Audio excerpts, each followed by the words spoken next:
Hello and welcome to today's Trigger 2-minute tutorial.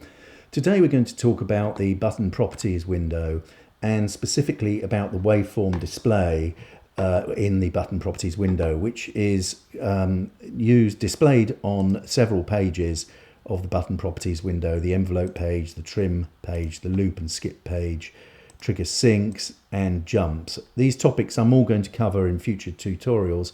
But before we move on to those, I thought it might be useful just to explain a little bit about the waveform display. Now, if you can see here a representation of the entire audio file associated with this Q button. And if we want to zoom in to greater detail on that, then we have these zoom buttons here.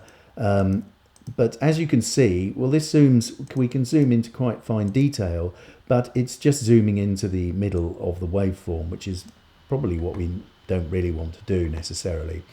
So if I want to zoom in to say this point here, I can hover my mouse over that point and use the up arrow on the keyboard, and you'll see it will zoom in to the point that I'm pointing at there. Likewise, if I set a trim in point to be at that point, I can hover my mouse over the trim in panel and again use the up arrow or up cursor on the keyboard to zoom into that point.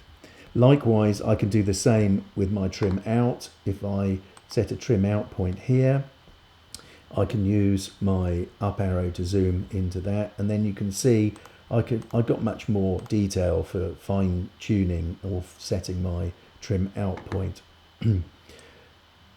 Whilst I'm zoomed in, I can use this overview bar at the top of the screen to scroll through the actual waveform as well. So I'll zoom out for now. The other thing which is I find quite useful is in conjunction with the mouse, and if you have a scroll wheel on your mouse, again you can use the scroll wheel as the same effect as the cursors on the keyboard. You can simply point to point on your waveform and use the mouse wheel to scroll in to that point in finer detail.